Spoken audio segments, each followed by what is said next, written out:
Lately, it feels like every asset class in the universe is part of a giant conspiracy. Whether it's tech stocks, Bitcoin, or even Pokemon cards, they all seem to move the same. When the Fed drops rates, everything rockets to the moon. When oil spikes above $100, everything, including safe havens like gold, comes crashing down. It's a massive headache for investors, because when they see an economic storm coming, there is nowhere to hide. Everything will just crash the same. And if you're wondering if this is the way things work, it's not. Because 20 years ago, global markets were more fragmented. If a war breaks out in the Middle East, it won't affect China stocks. And when Fed changes rates, stocks and bonds used to go opposite direction. And it makes you wonder what has changed. Is it the market fundamentals or investors' behavior? Because if it's the latter, does this mean investors these days are getting too dumb to tell the difference between a tech stock and a government bond? The answer is, in fact, the opposite. Investors have become smarter instead. Meet Joe. Joe is an investor who has lived through way too many pumps and dumps. Back in 1995, when Alan Greenspan, the Fed at that time, cut interest rates, Joe watched the S&P 500 climb immediately, but it took a full year to gain 21%. Bond yields were messy because the market was still debating inflation, and international markets like Japan or Southeast Asia were treated like different planets. It took years for global liquidity to trickle down to them and for their markets to recover. But Joe learns fast. So when the Fed cuts rates again in 2001, Joe knows everything will go up eventually, and he bought everything sooner. US stocks, bonds, and even emerging market stocks. He did it again in 2008, and by the 2020 crash, he was hitting the buy button before the Fed chairman even finished his press conference. Joe and millions of traders like him learned the pattern. Fed cuts equals to everything goes up. But when everyone starts front-running the same move, the market loses its nuance. It collapses into a simplified binary choice, risk on or risk off. Instead of a diverse selection of assets, the entire financial asset universe is sorted into two boxes, risky and very risky. Because investors simply like putting assets into neat little boxes, the industry introduced them an asset as addictive as opium in 1993. The ETF. Exchange-traded funds. It allows investors to buy a basket of stocks instead of individual stock picks. Fast forward to today, and there's an ETF for everything. From space exploration stocks to agricultural commodities, treating every wheat silo and cattle ranch as if they follow the exact same supply and demand forces. But it works. People like this new form of investing, simple and easy to understand. And it's the reason why passive funds surpass active funds in 2024, sending BlackRock shares to the moon. Just when you think the herd mentality can't get any worse, algo trading comes along. See, before algo trading, Joe could still apply human judgment to his trading. If he got a feeling that the current situation is a little different than before, he don't just trade the same. With algo trading? Not anymore. Once he fed his logic into the algorithm, it trades the past patterns with precision and with lightning speed. To the algorithm, if the sentiment flips to risk off, it just sells everything, causing markets nowadays to move less like a gambling casino and instead more like the laws of physics. It has changed the way other participants play the market. It's a race to be optimal where if your math on asset correlation is slightly off, you are penalized immediately. It's like a game of paintball where, initially, everyone plays differently. Some hunt, some move, and some hide. Over time, players realize finding a good hiding spot is the best chance for survival, and everyone ends up hiding in every game. And this brings us back to the question of why everything moves the same now. After all that explanation, the simple answer is, because we treat everything as the same, and we teach the robots that. But that's just the first half of the story. To get the full picture, we have to look at the second half, market fundamentals. Because if the fundamentals don't change and that nuance differences still exist between asset classes, wouldn't it be risky to simplify things and treat them the same? Not every company in the S&P 500 is the same. But when people buy the S&P instead of individual stocks, and everything rise the same 10% every time Fed cuts rate, won't that create a problem where the riskier companies get overvalued? The answer to that is, maybe not. Because in some way, investors' behavior can actually shape market fundamentals. If people treat different assets as the same, they kinda become the same in the real world. Take that same S&P 500 example. Initially, when that one risky company gets a 10% boost like every other company's, it's indeed overvalued. But now, they can raise funds easier with their higher stock prices. They can use that to improve their financial condition, which in turn justify their high stock prices.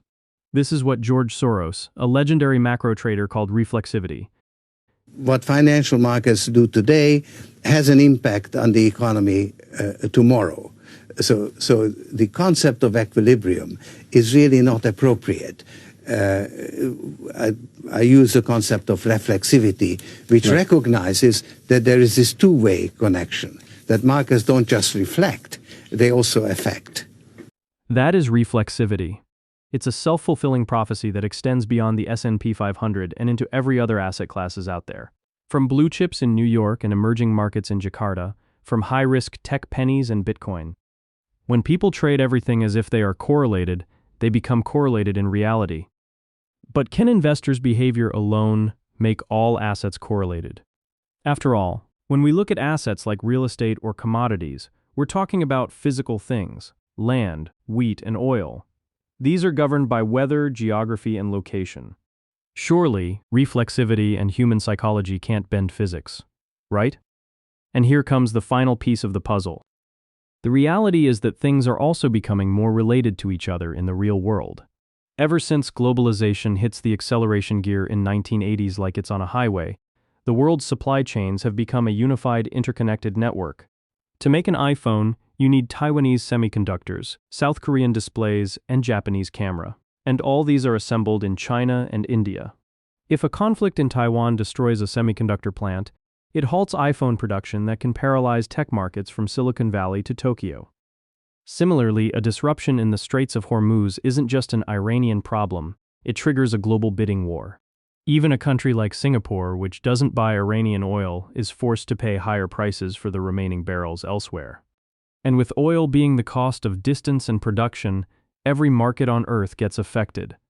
And because countries are constantly trading with one another, they typically use US dollars, which acts as a middleman, everyone agrees has value, making it the global reserve currency. Nowadays, every central banks and corporations worldwide stockpile US dollars. This creates a massive dependency. When the Fed raises rates or a crisis hits America, it acts like a giant vacuum sucking dollars back to the US.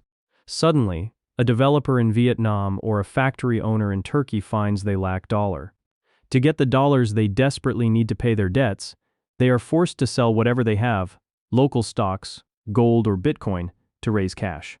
This is why a move by the Fed in Washington affects all asset markets. Then there's the financialization of the real world, a fancy way of saying we've turned every physical resource into a digital chart so we can trade it on a screen. Take bananas, for example. One day, the world decides to create a banana futures so people can bet on banana prices. Now, if a hedge fund manager decides to hold these banana futures in the same portfolio as tech stocks and government bonds, what happens when the stock market crashes? He gets hit with a margin call. To stay afloat, he's forced to dump his banana futures to pay his creditors. Even if the sun is shining and the banana harvest is perfect, the price of banana futures collapse. Why? Because as long as assets are tied to the same pool of money, they all share the same fate. And that is the real-world interconnectedness that I'm talking about, whether it's real estate, tech, bonds, or commodities. These aren't separate asset classes anymore. They've been integrated into one cohesive, high-speed machine that runs on the same debt, the same global trade routes, and the exact same pool of money. They are moving parts of the same system. So if one part breaks down, it affects the entire system, and the algorithm can pick that up within milliseconds. And that is my whole argument when I say diversification is dead.